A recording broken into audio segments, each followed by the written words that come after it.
नमस्कार, चेतना टुडे में आपका स्वागत है। सबसे पहले एक नजर अब तक की खास सुर्खियों पर। चेन स्नेचर्स गिरफ्तार, 3 वारदातों का खुलासा।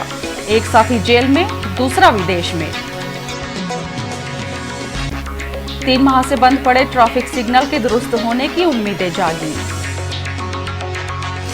और मंडी में किसान व्यापारियों के बीच प्याज को लेकर विवाद, नीलामी रुकी। पिछले 2.5 माह से शहर में महिलाओं के गले से चेन झपटकर उनका चेन लूटने वाले एक 4 सदस्यीय चेन स्नेचर्स गिरोह के सरगना को आखिरकार पुलिस ने अपनी गिरफ्त में ले लिया है। जबकि एक फरार, दूसरा विदेश में तो तीसरा फिलहाल जेल में है। इनके कब्जे से 3 चेन, 1 मोटरसाइकिल सहित कुल 3 लाख रुपए का माल बरामद किया गया है।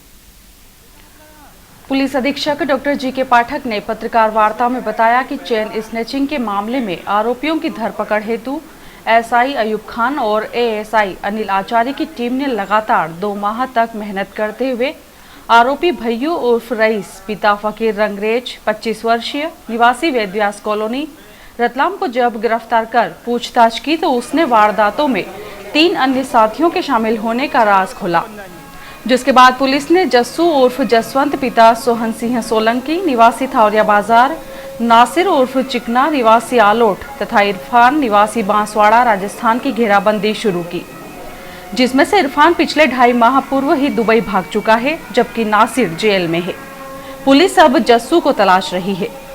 गिरफ्तार आरोपी ने 4 अप्रैल को दीनदयाल नगर टर्न के पास श्रीमती पूर्णिमा पति राजेश शर्मा, अगले ही दिन 5 अप्रैल को मधुकांता पति बाबूलाल मूड़त, निवासी चौमुखी पुल से त्रिवेणी रोड क्षेत्र में, फिर 6 दिन बाद 11 अप्रैल को लक्ष्मी देवी पति समरथमल पीतलिया, निवासी मालिकुआं से मालिकुआं क्षेत्र में ही चेन झपटना स्वीकार किया है। पुलिस ने तीनों ही चेन बरामद कर ली हैं। वहीं घटना में प्रयुक्त मोटरसाइकिल भी जब्त की गई है, जो उन्होंने पुलिस थाना स्टेशन रोड क्षेत्र से चुराई थी। महत्वपूर्ण बात यह है कि ये सभी वारदातें पुलिस थाना माणक चौक क्षेत्र अंतर्गत घटित हुई हैं। डॉक्टर पाठक ने बताया कि 3 जून को मुखबिर से सूचना मिली थी कि भैयू चांदनी चौक क्षेत्र में सोने की चेन बेचने के उद्देश्य से घूम रहा है। इसी सूचना के बाद आरक्षक नारायण सिंह जादव ने भैयू पर नजर रखते हुए उसे धर दबोचा। पुलिस द्वारा की गई पूछताछ में उसने अपने साथी जस्सू के साथ चेन स्नेचिंग की वारदातों को स्वीकार किया। एसपी ने बताया कि आरोपी भैयू उर्फ रईस शातिर लुटेरा है और वह पूर्व में भी संपत्ति संबंधी अपराधों में 3 बार थाना माणक चौक द्वारा गिरफ्तार किया जा चुका है। जस्सू के खिलाफ भी इसी थाने पर आपराधिक प्रकरण दर्ज हैं। इनकी गैंग में शामिल नासिर जेल में, जबकि इरफान दुबई जा चुका है। एसपी ने चेन स्नेचर्स गिरोह का खुलासा करने वाले पुलिस दल को 3000 रुपए का इनाम तथा आरक्षक नारायण सिंह जादव को 1000 रुपए के इनाम की घोषणा की है। भोपाल सीएसपी से एडिशनल एसपी के रूप में पदोन्नत होकर प्रशांत चौबे ने सोमवार को रतलाम में पदभार संभाल लिया। यह पद आईपीएस गौरव तिवारी के पिछले माह उज्जैन स्थानांतरित होने के बाद से रिक्त था। श्री चौबे पूर्व में इंदौर सीएसपी रह चुके हैं। फल सब्जी नीलाम मंडी में प्याज की भारी आवक के बीच मंडी प्रशासन द्वारा नीलामी की समुचित व्यवस्थाएं नहीं किए जाने से सोमवार को मंडी खुलते ही व्यापारियों और किसानों के बीच विवाद के कारण काफी समय तक नीलामी प्रक्रिया रुकी रही। बाद में दोनों पक्षों की सहमति से नीलामी आरंभ हो सकी। पिछले सप्ताह से ही सेलाना बस स्टैंड स्थित मंडी में प्याज और लहसुन की रिकॉर्ड आवक हो रही है। सोमवार को भी बड़ी संख्या में रतलाम जिले सहित समीपस्थ जिलों से भी प्याज उत्पादक अपनी उपज लेकर मंडी पहुंचे थे। नियत समय पर नीलामी प्रक्रिया आरंभ हुई। किसान प्रतिनिधि डीपी धाकड़ के मुताबिक ट्रॉली में नीलामी आरंभ होने के साथ ही प्याज की गुणवत्ता को लेकर व्यापारी द्वारा जब आपत्ति दर्ज करवाई गई तो किसान ने इसे खारिज कर दिया। इसी बात को लेकर दोनों पक्षों में गहमागहमी हो गई, जिससे नीलामी प्रक्रिया रोक दी गई। मंडी परिसर में किसान और व्यापारियों के बीच विवाद की खबर फैलते ही सभी व्यापारी और किसान एकत्र हो गए और विवाद को शांत करने का प्रयास किया। इसी बीच मंडी अधिकारी भी यहां पहुंचे और दोनों ही पक्षों को आपसी समन्वय से कार्य करने की सलाह दी, जिसके बाद नीलामी दोबारा शुरू हुई। मंडी सूत्रों के अनुसार बारिश के कारण कई जगह प्याज भीग गया है। सोमवार को मौसम खुला रहने और धूप निकलने से गीली हुई उपज अंकुरित हो गई, वहीं अत्यधिक गीली हुई उपज सड़ने लगी। ऐसी ही कुछ उपज नीलामी में पहुंचने से विवाद की स्थिति बनी थी। शहर के व्यस्ततम सेलाना बस स्टैंड चौराहे पर कड़ी मशक्कत और लंबे इंतजार के बाद शुरू हुए ट्रैफिक सिग्नल पिछले करीब 3 माह से लाल बत्ती पर आकर अटक गए हैं। एसपी ने इन्हें दुरुस्त करवाने के लिए पहल शुरू की है।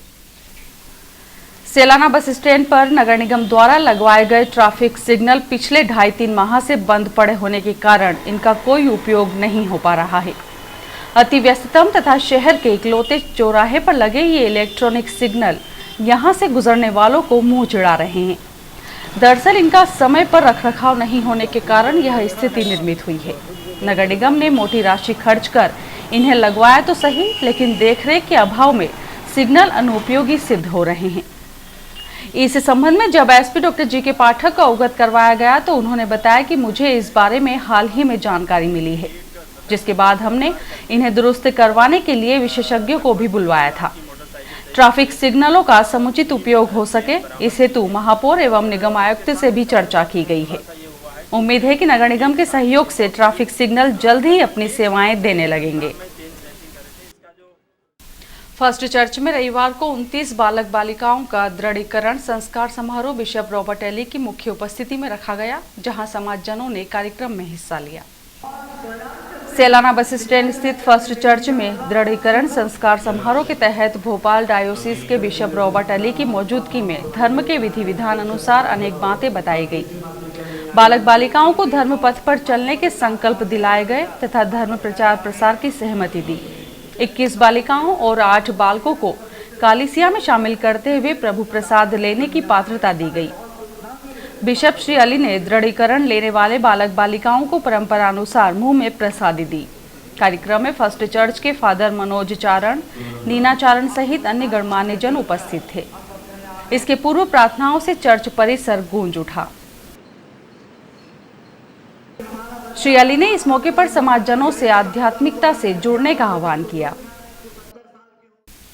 नशे के आदि भगवान के दान पात्र को भी नहीं छोड़ते हैं। मंदिरों से दान पात्र चुराने की घटनाओं में एक घटना और शामिल हो गई है। हरदेव लाला पीपली जैसे व्यस्ततम चौराहे पर लगे मंदिर के दान पात्र को तोड़ बदमाश करीब 3000 से अधिक राशि चुरा ले गए। श्री हरदेव लाला पीपली सेवा मंडल ट्रस्ट द्वारा संचालित हरदेव लाला पीपली मंदिर के प्रांगण में दान पात्र रखा है। बदमाशों ने दान पात्र का ताला तोड़ते हुए उसमें रखी राशि लगभग 3000 रुपए चुरा लिए। ट्रस्ट के रतनलाल खन्नीवाल के मुताबिक इस मंदिर में दान पात्र से दान की राशि चुराने की यह छठी वारदात है। इसके पहले भी बदमाश यहां से राशि चुरा चुके हैं, जिसकी जानकारी माणक चौक पुलिस को दी गई है। इन वारदातों के पीछे उन लोगों का हाथ होने की आशंका है जो नशे के आदी हैं। हरदेव लाला पीपली जैसे व्यस्ततम चौराहे पर मंदिर से दान पात्र राशि चोरी होने के बाद श्रद्धालुओं में भारी आक्रोश है। उनका कहना है कि इस क्षेत्र में रात में भी पुलिस गश्त रहती है, लेकिन इसके बाद भी मंदिर में चोरी हो जाना दुर्भाग्यपूर्ण है। घटना की शिकायत पुलिस थाना माणक चौक को की गई है। बचपन से सिखाया जाता है कि मछली जल की रानी है, जीवन उसका पानी है, लेकिन यह सत्य समझ में आ जाता तो झाली तालाब में ढेरों मछलियों को अपने जीवन से हाथ नहीं धोना पड़ता। सोमवार को तालाब से बड़ी संख्या में निगम अमले ने मृत मछलियों को बाहर निकाला। कालिका माता मेला क्षेत्र में बड़ी संख्या में खान पान और नाश्ते की दुकानें और ठेले लगते हैं, जिससे निकलने वाले कूड़े करकट और गंदगी को इसी क्षेत्र में फेंक दिया जाता है। इतना ही नहीं, देर रात कई दुकानदार अपने यहाँ की बची हुई सामग्री तालाब में डाल देते हैं। नतीजन मछलियों का पेट तो नहीं भरता है, लेकिन वे जीवन से ही हाथ धो बैठती हैं। कुछ ऐसा ही वाकया सोमवार को उस समय सामने आया जब तालाब में कई मछलियां पानी की सतह पर मृत पाई गई। लोगों ने जब इसकी जानकारी स्वास्थ्य समिति प्रभारी गोविंद काकानी को दी तो उन्होंने तुरंत यहां पहुंचकर मृत मछलियों को बाहर निकलवाया तथा तालाब की पाल पर सफाई अभियान शुरू करवाया।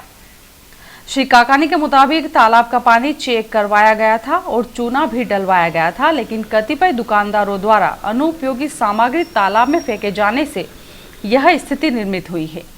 अब इस मामले में अधिकारियों को सूचित कर दिया गया है। यदि दुकानदार अपनी आदतों से बाज नहीं आए तो विभाग उनके खिलाफ सख्त कार्रवाई करेगा। उपाध्याय गुरुदेव कस्तूरचंद जी महाराज साहब की 121वीं जन्म जयंती पर जैन दिवाकर नवयुवक मंडल ने बाल चिकित्सालय में मरीजों को फल एवं बिस्किट वितरित किए। कार्यक्रम में राष्ट्रीय संत श्री कमल मुनि जी कमलेश सहित महाराज साहब उपस्थित रहे, जिन्होंने बच्चों को शीघ्र स्वस्थ होने का आशीष दिया। बाल चिकित्सालय के इतिहास में यह संभवतः पहला मौका था जब संत बीमार बच्चों के बीच पहुंचे। रतलाम पुलिस अब फेसबुक पर दोस्त बनकर लोगों की तरफ मदद का हाथ बढ़ा रही है। पुलिस फेसबुक के जरिए लोगों की न केवल शिकायतों व समस्याओं के निराकरण का प्रयास करेगी, बल्कि कानूनी प्रावधानों की जानकारी भी इसके माध्यम से लोगों तक पहुंचाएगी। एक रिपोर्ट। पुलिस अधीक्षक डॉक्टर जी.के. पाठक ने सोमवार को पुलिस नियंत्रण कक्ष पर पत्रकार वार्ता में रतलाम पुलिस के नाम से फेसबुक पेज लॉन्च किया। डॉक्टर पाठक ने बताया कि रतलाम जिले में 15 लाख की आबादी में से करीब 3 लाख लोग फेसबुक के जरिए आपस में जुड़े हैं। पुलिस ने लोगों तक पहुंचने के लिए इसी सोशल नेटवर्किंग की मदद ली है। रतलाम पुलिस के नाम से शुरू किए गए इस अकाउंट पर हम आमजन से सीधे जुड़ते हुए न केवल अपनी बात को उन तक पहुंचाएंगे, बल्कि उनकी बात को भी उतनी ही गंभीरता से लेंगे। हमारा प्रयास है कि यह पहल आलोचना समालोचना का मंच बनने की अपेक्षा जनजागरण का माध्यम बने। डॉक्टर पाठक ने कहा कि पुलिस द्वारा आरंभ की गई हेल्पलाइन के अतिरिक्त शहर में अपराधों पर नियंत्रण, ट्रैफिक व्यवस्था सुधारने, ट्रैफिक सेंस डेवलप करने के अतिरिक्त पुलिस की जानकारियों को लोगों के बीच शेयर करने में हमारा फेसबुक अकाउंट एक सशक्त माध्यम बनेगा। हम जल्द ही इस पर IPS के प्रावधानों, बच्चों बच्चियों महिलाओं सहित अन्य अपराधों की रोकथाम की दिशा में फेसबुक के जरिए लोगों को कानूनी दृष्टि से शिक्षित करेंगे। और आइए देखते हैं अंत में सुर्खियां एक बार फिर।